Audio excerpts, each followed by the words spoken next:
Welcome back to another podcast episode, a special podcast episode, because this one involves the winner being announced of our latest giveaway, courtesy of MK Gallery. But yeah, thanks for checking out another podcast. My name's Jamie, this is Luke, and we are Front Photography, the two guys behind Front Photography. Front, we are working on at the moment. Front is a digital platform, a website where you can create a profile, upload the best of your artwork, your photography, and sell it in print form to your lovely customers. And we'll deal with all the boring stuff, the printing, the packaging, the posting, and hopefully you guys can make some money from it. That's the plan anyway. But yeah, more details to come. If you do want to check out what we've got so far, head over to our website. There'll be a link down below, but it's www.front.photography. You can register to our mailing list there. And that, we don't send out any emails whatsoever. We haven't. Well, I think we sent out 2 in the last year. But Luke, do you want to explain a little bit about what's going on with Front at the moment? No, not really. No? We're Okay. building Front. We've we change our mind a lot about what should be on there, what shouldn't be on there, how we should build it, what tools we should use to build it, and that's why it's taking fucking ages to do. But but if you're new around here, you don't know that it's been taking ages. So thank you for all the new supporters, and but thank you for the ones that have been waiting. But we're in the final stages, aren't we? We just want it to be really good. So that's it. That's where we are. We're doing stuff. It's coming along. We're just doing a few bits and bobs, and we are actually enlisting a little bit of help with some of the more technical things that we're kind of struggling our way through at the moment. So that's it basically. Anyway, get on with the podcast. Who did we talk to? So we spoke to Agnes and Alice from Angus and Alice. Yeah, that's a tongue twister, isn't it? Angus and Alice, who are 2 wonderful employees of MK Gallery, and MK Gallery are currently exhibiting Vivian Maier's work, which is awesome. We went to see it. It was really, really good. It just so happened that it was a couple of months after I watched Finding Vivian Maier. So MK Gallery, they're exhibiting Vivian Maier's work at the moment, and it was really awesome to go see it. And we reached out to MK Gallery, or they reached out to us, I think, which is whatever, it doesn't matter. Anyway, we've collaborated, and they very kindly offered some free tickets to go and see the exhibition. We appreciate not all of you will be able to actually travel to Milton Keynes Gallery. It's close to us, but if you can, it's well worth checking out. I'm not too sure, when does the exhibit run to? 25th of September 25th, so there's only a couple of weeks left really.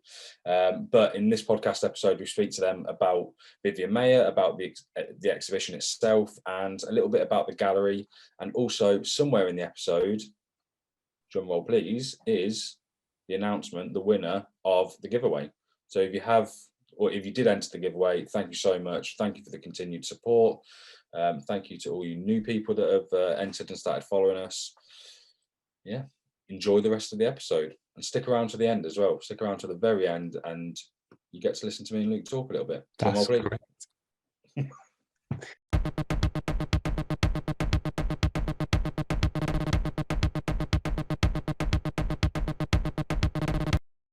Cool. So yeah, thanks for coming on.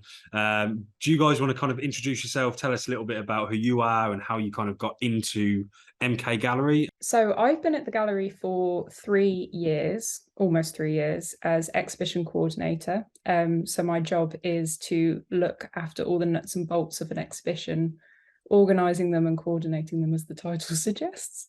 I was previously at galleries in London. But yeah, it's just really nice to contribute to something more local. So that's kind of why I've been at MK for so long. You're from MK, is that right? You're from Milton Keynes? I'm from Northampton. Yeah. Okay. Yeah. Oh, yeah. Sorry, I remember you saying that. Yeah, you're from Northampton. Yeah. So is it? Yeah. I'm guessing it's a little bit easier for you to get to every day rather than commuting. Oh yeah, like commuting to London every day was just the worst. So yeah, it's definitely much better. Yeah, that's cool. So in terms of like the actual exhibition that's going on at the moment, the Vivian Maier one, the reason that we're kind of connecting at the moment, what have you done to, like, is it like now the exhibition's kind of live and kind of going, is there stuff that you have to do every day that's with that, or is Yeah. it just like, well, I've got to leave it now as much as I don't want to, I've got to kind of let it run its course? Yeah, so I must admit I'm like working on probably 3 or 4 exhibitions at any one time. So once the exhibition is up, it's usually self-sufficient, apart from if a projector breaks or, you know, something, you know, goes wrong, or but it's yeah, so my job for the Vivian show at the moment is to make sure the artworks are safe in the right conditions, and yeah, the public are able to enjoy them. So well, we enjoyed it when we came to see it for sure. I mean, it's such a cool space as well. Like, we'll get onto that in a little bit, but I mean, you enjoy your job by the sounds of it from everything you do, right? Yeah. Yeah. And what about you, Agnes? What do you do there? Yeah, so I'm marketing manager, so I look after kind of all the day-to-day aspects of marketing, social media, website, web presence, and I do bits of print and design as well. Nice. I've only been working at the gallery for about a year now. I hadn't worked at a gallery before, but I've always wanted to sort of get into an arts job or work in the arts in some way. Yeah, saw the job advertised and couldn't apply quick enough, really, and just really pleased that I'm here now, working on great exhibitions like this one. And yeah, like Alice said, we've got exhibitions planned for the next kind of couple of years. So yeah, always moving quickly, and yeah, it's great. Am I right in saying as well, like MK Gallery, that it's kind of changed quite dramatically over the last kind of couple of years or so? Is that right? Yeah, so the gallery originally opened in 1999, I believe, but in 2019 it sort of reopened and rebranded and had a big expansion, which includes a kind of big auditorium, which hosts cinema, films. You know, we use it for venue hire as well, gigs and stuff like that. So yeah, 2019 we sort of reopened and expanded, and since then we've been able to host kind of, if I'm right in saying, Alice, sort of bigger exhibitions by, you know, more well-known artists, like obviously Vivian Maier. More recently we've had Laura Knight, who was a kind of 20th century painter, Paula Rago as well, and George Stubbs, to name a few. So yeah, I mean, since then we've had some fairly major exhibitions, which has been great. Yeah. That's so cool, because I know it sounds random, like I've always skateboarded, right? So I always thought of MK Gallery as like, that's where I used to skateboard, outside, not inside. You know, I didn't have the balls to do that, but I used to skateboard all the way around, like, because obviously there's been like reconstruction in the last couple of years, isn't there? There used to be like this little ledge around the back that was like curvy, and then there was like the curved stairs, and get there for hours and You'll hours. get quite a lot of skaters, actually, don't we? Yeah. I always think Milton Keynes has got it right? Because like, you look after the local community, like the things that you do for, the things you do to help support the local art community is phenomenal in all areas, right? And I feel like that's how you've got to where you're at today, from having that local support.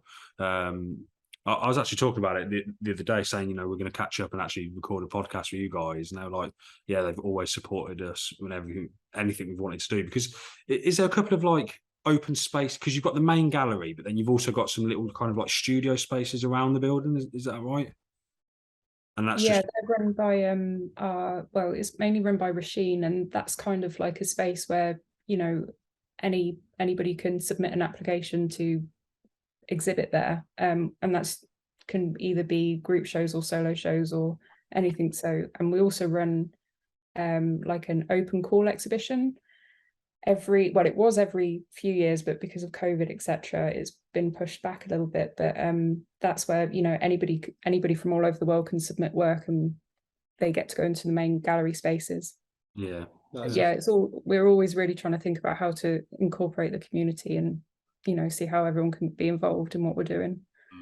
Because Milton Keynes as well is quite like a artistic kind of place, right? Like, even where you are, even where the gallery is, it's in like the art quarter, if you like. I don't know what the official name for it is, but I know the theatre district. It's still called the theatre district.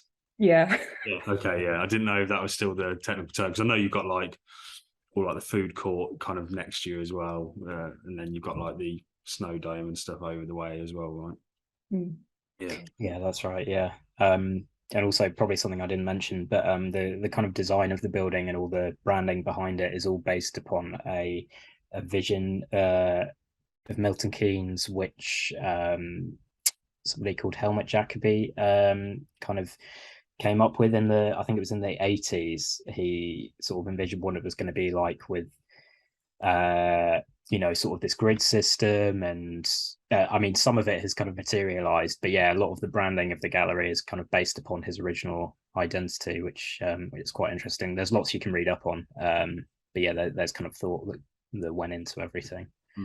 That's cool. Yeah. So you're learning the history of the actual gallery as well as the history of whatever is being exhibited there, right? Yeah.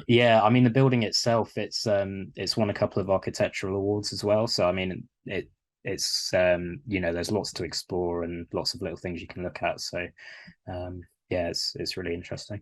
So obviously you two have both got to have a passion to work in this kind of industry, right? Whether it be painters, photographers, whatever it might be, yeah. But to work at the gallery, you're going to see lots of cool work all the time, right? And it's going to be very varied. Are you kind of expected to kind of learn everything and become experts in a short amount of time, or is it just a case that sometimes you're like, I have no interest in that, I'll skip this one, I'll leave that to the expert in that field, or is it very much a team effort? Well, so my specialty is photography, so Vivian Maier was like perfect for me. And but the other exhibitions, sometimes we have external curators, which obviously will do the research and probably have a background in that area, such as painting or sculpture. But usually there's, in the research stages, either we have a curator or not, it's I'm usually quite in on the research, and I always find something that interests me. It's like the cross between painting and photography. It's all really interesting, and seeing how different artists work and their sort of ideologies about the world. It's all transferable into different art mediums. So yeah. But you do have to become like a mini expert, especially when you're giving tours. And but it's not a chore, because you are generally kind of intrigued to find out more every day, right? Yeah, definitely. Yeah, it's like using light, isn't it? Essentially, like I was watching something the other day, and they were talking about how painters have known like using light to create your artwork is like the most important thing for like hundreds of years, and then we're kind of just like jumping onto the end of it with photography, really. But yeah, it's such a big crossover. People like Edward Hopper and that type of, who just, I don't know, their work is very, I was going to say their work's very photographic, but it's the other way around. It's the other way around, isn't it? Well, it's funny because I don't know if you guys have heard of him. There's a photographer called Grainy Days, or what's his name? Jason Comerford. Yeah, so he's kind of always in the back of his head talks about Edward Hopper a lot and how he tries to relate some of his photography work to that and put himself in the mind of a painter and through the light and that kind of thing. But again, you can't help you spiral into this kind of like educational kind of, I want to know more, but you're getting paid for it, so that's also awesome. Yeah. That's your job. Like, if you get to learn about art and design and stuff like that, that's very cool. And have you got any kind of exhibitions coming up after Vivian Maier that you're allowed to talk to, or has it not yet been announced? Yeah, we can talk about the next one. Opening on the 15th of October. It's by a contemporary artist called Larry Achiampong, who is a multimedia artist. He's made a feature-length film which has recently come out. He has sculpture, photography, drawings, kind of lots of different bits of installation, and they explore kind of issues of racism, kind of belonging, being a British Ghanaian. A lot of it is about him kind of not feeling particularly welcome in the UK. So yeah, quite heavy subjects, but it's approached with a almost kind of childlike sensibility. A lot of his work is inspired by video games, kind of pop culture, sci-fi. So it's all kind of about exploration and going on journeys. So I mean, hopefully it'll be interesting to a lot of different people. That's cool. Well, now you've given us free season passes. We'll have to check out. That's cool though. That's exciting though, right? And so I actually had someone asked me a question to ask you guys, and it was based around the actual space itself and when you fit the exhibition, if you like, when you're actually filling it out. So is there like a team of people that have to like, you know, swear by they're not going to drop anything, or is it just all hands on, like, right, no one drop this, make sure it's okay, that sculpture's going there? Or is it designed by, like, is there a design team when it comes to actually presenting the exhibition? Because not all the artists are still around, right? Yeah. So I design the exhibition usually with the curator or the head of exhibitions. So I designed Vivian Maier, and that was curated by somebody called Anne Morin. So that was, I used this software called SketchUp, which is like a 3D, you know, visualization computer design thing, and it's really good fun. So, you know, drawing everything to scale and placing everything to make sure everything fits, and, you know, working out how the public are going to move through the spaces, and, you know, it takes a lot of planning.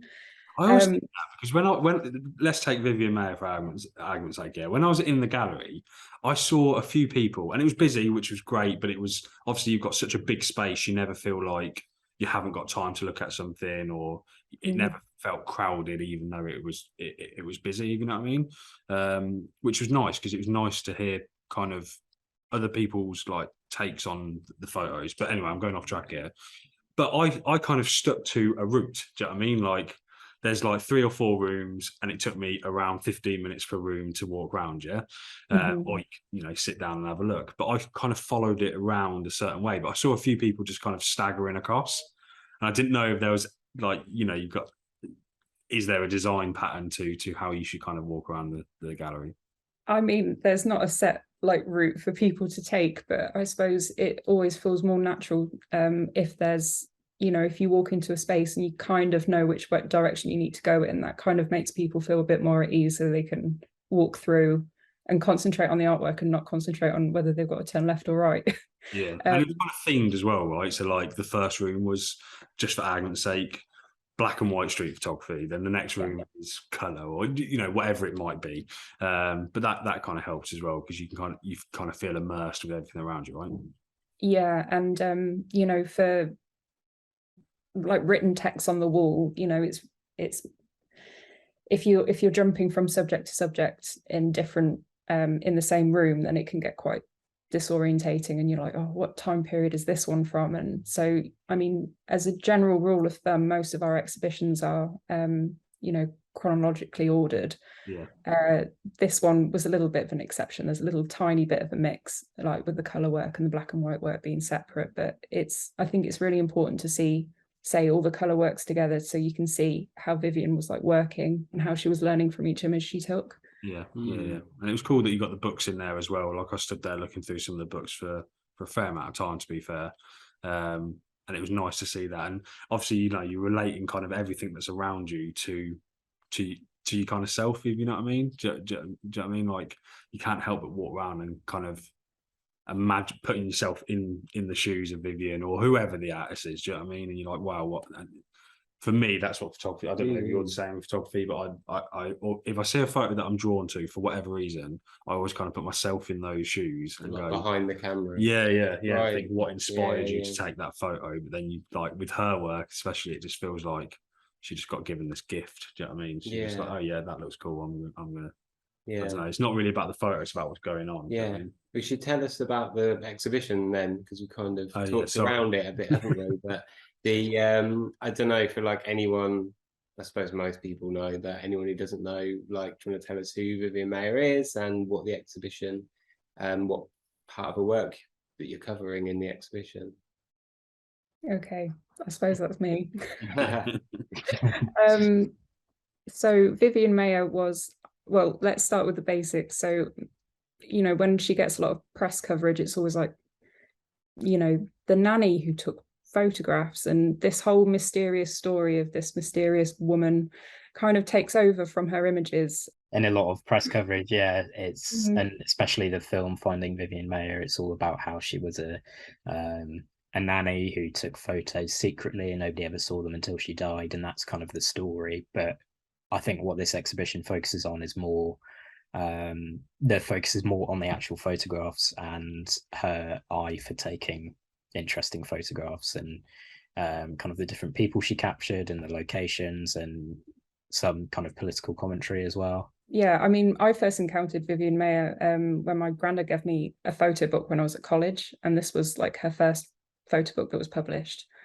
And I remember just being like really taken by, you know, the way that she was framing things and the decisions she was making, like using shadows and mirrors and contrasting like different social classes in one image, and, you know, all of these things. And I just instantly, she's a really recognizable photographer, but she has a really unique style. And I think as a young person when I was at college then, it was just really inspiring, and like inspired me to go out and take street photography. So I think I think it will encourage lots of other people to be the next Vivian Maier, maybe, you know. Yeah, there's still a lot of people, like, she's got a style that's people are like emulating now, basically, still, like however many years later. It's like become quite a classic street style, hasn't it? Yeah. But is there work that you saw that you got to see as part of this exhibition, or helping put the exhibition together, that you'd never seen before? I mean, her audio recordings and the Super 8 footage, I had no idea that she worked with Super 8. So that was amazing, because you actually see her eye move through a scene, and you can sort of tell, like, as this, you know, as her camera pans around, it stops on a particular thing, and you're like, oh, she's going to take an image, like, and so that was really interesting. And also just hearing like her audio recordings as well, to kind of get a better sense of who she was as a person. So that was really interesting for me. It's crazy to think that like she did everything that she did, like especially with the video as well. Like, you just think, like, what is she carrying around with her? Like, you just imagine, like, she's carrying like a medium format camera around with her, a Super 8 camera around with her, and she's probably got 3 kids that she's looking at any one time. Wandering the streets while she just stands there filming like a corner of the street. Yeah, I mean, like, it's amazing to think that she managed to. She had the mind to be able to take the images she wanted to, while still kind of like being a nanny, or like, because most of her work was taken while she was she looking after children? Yeah, I think I might be wrong in this. This is more of a question, I guess, but from the impression I get, a lot of her work is done on outings while she was working, while she was being a nanny. She was noted to take her, like, the kids that she was looking after in some quite dodgy areas of Chicago. And of course, these families that were, you know, trusting her with the children, probably quite wealthy, I would imagine. Got money for a nanny, right? So yeah, I mean, she did take. She traveled a lot on her own. So any international trip, she usually went on her own. She got some inheritance from an auntie, I believe, and so she did a huge tour of literally the whole world. Went to, you know, Asia, Thailand, Europe. She literally went all over the world. So obviously she wouldn't have had kids with her then. But yeah, the majority of the work is probably, you know, accompanied by a child of some sort. And there was an interesting article that was written for the exhibition, and it was kind of like looking at whether these children kind of gained her some access into some places, well, one for playgrounds. I would imagine that having a child with you would make that a bit more acceptable to photograph in a playground, and yeah, I'm sure there was other places as well. But how she came across as well, she seemed like quite stern, right? So like, and then like I was always drawn to some of her photos of like abandoned buildings or abandoned kind of factory warehouses, whatever they might be, and how she got the access to get in there. Like, I can't see her asking someone for permission. So then you just think, yeah, she's definitely just gone in there. She's walked in, fair play. But she stands out, right? Like even then, she would have stood out. Like, it's not like she went dressed in camo and blended in, and she was just like, I'm walking around here, right? Yeah. That's the impression you get. But again, there's no way of kind of confirming that, is there? Yeah, I think, have you watched the BBC documentary on her? They've put it back onto iPlayer, but it was filmed quite a long time ago. But they interviewed like this guy that worked in a cinema that she frequently visited, and he said that she stuck out like a sore thumb because she's kind of dressed in big hats and she's got her camera and she's not quite dressing for the same, era. She's quite vintage clothing even for that time and things like that. So yeah, and she was told off quite a few times for trespassing. So Really? Right. yeah, she was arrested, I think. Oh wow. Okay. She talked her way out of that as well. Then I bet. I'm sure. Yeah. That's one of those things, I guess, with street photography now, isn't it? That you're like, people try and blend in, but some people try and blend in by really standing out, and they're like, I'm not trying to hide what I'm doing. Anyway, so let's get on to the reason why we're actually here in the first place, yeah. Because I came to the gallery, you reached out to us and was like, yeah, we should collaborate, and then I was like, yeah, let's do a giveaway, and I just assumed that you'd be happy to do a giveaway, which you very kindly accepted. So yeah, this is where we're at. So I think we should announce the winner of the giveaway. We don't know, so it's going to be just as much of a surprise for us. But who's, drum roll please? Yeah, no pun intended. Who is the winner? Okay, so yeah, the winner of our competition to win a pair of tickets for the Vivian Maier exhibition is Amanda Alston on Instagram. So yeah, we will contact her to arrange her prize. Awesome. Yeah, I mean, we can't, recommend the exhibition enough in terms of, if you're going there as like a photography fan, and or as a Vivian Maier fan, then yeah, it's so nice to see the work up close, and especially like in the gallery itself. Like, it's displayed really well. It's big, but not too big, like in a nice way. And well, in fact, I can't think I've been in the gallery any bigger, to be honest. But it's a big space, but it's an awesome time, and yeah, 100% go and check it out if you can. When does the exhibition finish again for the Vivian exhibition? 25th of September. So yeah, got a couple of weeks left. Quite a while. It's only a couple of weeks, so get down. Okay, there. no, sorry, there's not quite a while. Yeah, this is only is a couple of weeks. But yeah, highly recommend it if it is kind of a commutable place for you. Milton Keynes is easy to get to. It's easy to park. I'm assuming it's easy to get to. I have no idea. From where we are, it's easy to get to, but I'm sure it'll be easy to get to. But it's well worth a day out for sure. If you've joined us through ourselves, then go support MK Gallery, check out what they're doing. And I'm sure, if it's vice versa, come check out what we're doing. Is there anything else you guys would kind of want to talk about in terms of like the gallery itself and upcoming events? Angus, you might know more about this, but there's an ethics of documentary talk. Yes, based on Vivian Maier, so if anybody's interested in sort of the ethics behind exhibiting Vivian's work and all of that stuff and documentary in general. 21st of September, so a couple of days before it closes. It's a panel discussion exploring the ethics surrounding documentary photography and photojournalism, and it's free, so you can book tickets on our website for that. But yeah, thank you so much for having a chat with us. Thank you so much for giving the running the giveaway with us as well, and hopefully we can collaborate again in the future, right? Definitely, yeah. Absolutely. Thanks for having us. Yeah, thanks so much. Thank you to Alice and say it, Angus. well done. What did I say before? Agnes, like Agnes Dean, or Agnes something else, but Angus.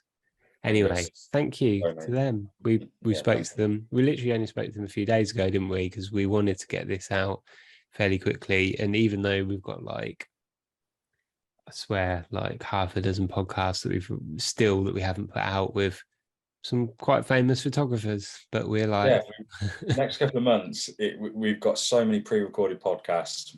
They are coming out soon. So next episode has got to be. Should we say who it is? Yeah, why not? Yeah, the next episode is going to be Martin Rotz, who is an amazing photographer. I've got his zine here. It feels reductive to call it a zine because it's more than a zine. Yeah, it's just so well put together. It's sort of skate parks of the world, but shot in his inimitable style. Very abstract. It's amazing. But yeah, I'm going to put his out next because he's contacted us again, hasn't he? Like, hey, let's do another one. Like, I haven't put this one out yet. Yeah, I think the reason is that when we actually spoke to Matt, and you'll see in the next episode, he was actually he travels around in a camper van, which is amazing. He exhibits his work and creates new work. But we recorded the podcast and he was sat outside, so there's a little bit of wind or It is, surrounding but noise, it's you know. all right. It's Yeah, it's fine. That's our we can style. We deal don't with care it. about too much about quality, do we? Yeah, but we've got some Um, good ones coming up as well. So, So Luke, what have you been up to in the last week, the last couple of weeks?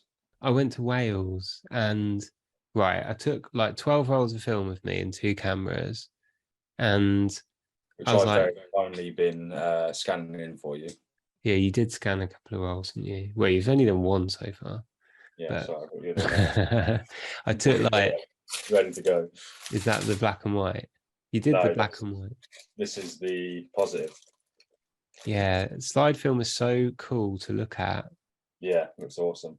It's just I wish I'd taken better photos, but that was the first roll I've ever shot. So there you go. It looks cool like that. Behind a light, you can't really see it. You On can't here, see it but on there, but you can get it in the light. it looks wicked. But yeah, I went to Wales and I took all this film and lots of different types of film, 2 cameras, and was like, I'm only going to shoot film.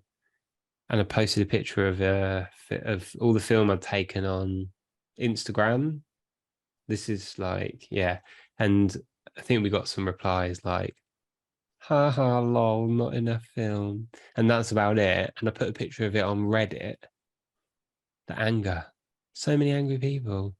Too much film or not enough? Why have you bought that much film? You're only going for 4 days.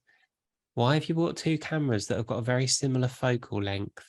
I'm like, well, because one's point and shoot and one's a rangefinder. Also, I've got spare lens. I've got different lenses for the rangefinder, so shut up. But And lots of you've people. got a shitload of film that you need to use, yeah. But yeah, and also I like the 30. They've both one my rangefinder's got a 35mm lens, and the Contax is like 38 or whatever. So yeah, they're similar, but you can have black and white in one, color in another, or just 2 different types of color film, or just different shooting styles or whatever. But yeah, I got loads of really angry replies. It was really funny. And yeah, like, why have you bought that much film? It's too much film for 4 days.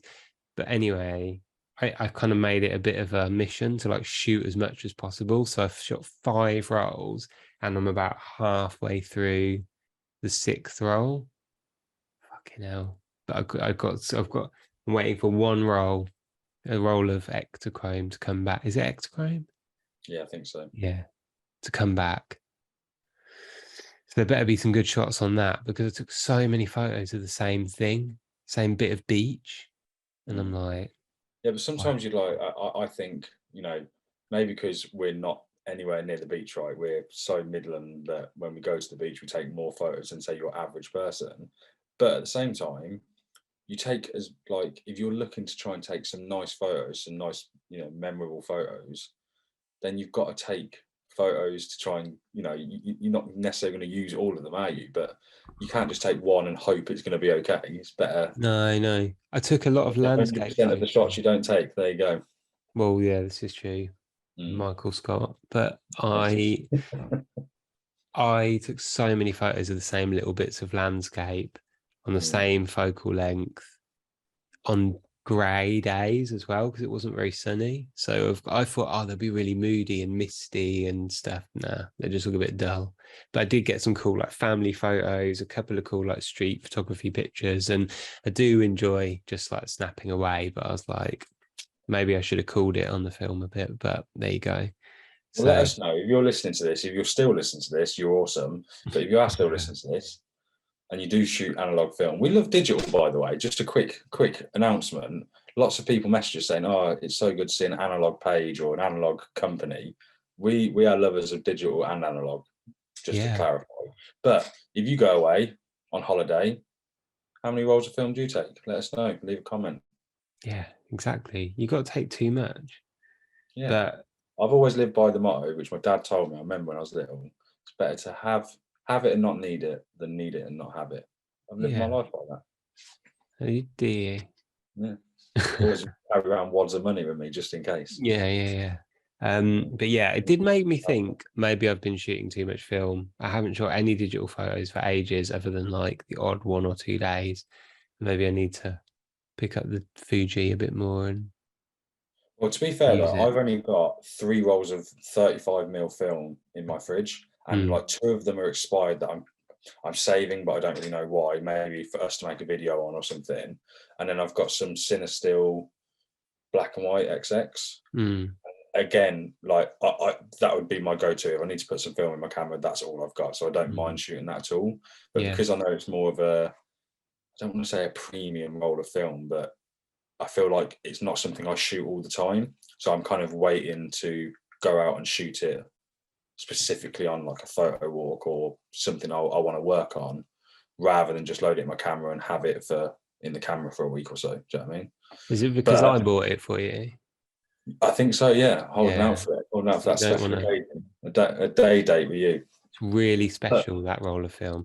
Well, yeah. But if you've got a lot of film, though, the point I was going to make is if you've got a lot of film, you kind of naturally drift to picking up a few rolls and being a bit more trigger happy, right? I think I had 20 rolls in the fridge, and I'm and to be honest, you're a subscriber of the Supersonic Analog Wonderland Wonderbox, right? So you get film sent to you. Might have it on pause at the moment. Yeah, cut that bit out. Until I've shot this. Yeah. I'm not buying any more film. Yeah. Ready? Yeah. So my dinner's ready. Lovely. Cool. All right. Well, was that interesting? I don't know. Yeah, it's not if so you're still listening, you're still listening to this. Fair play. You get email us at frontphotography@gmail. I don't know what our email address is. Email it at frontphotographic@gmail.com. And say, just email us and say, yes, please, and we'll send you a Leica M6. Yeah. Drop a comment down below saying, I want a Leica M6, and maybe your wishes will come true. Definitely. That'll do. Yeah. We didn't talk about my day, but that's okay.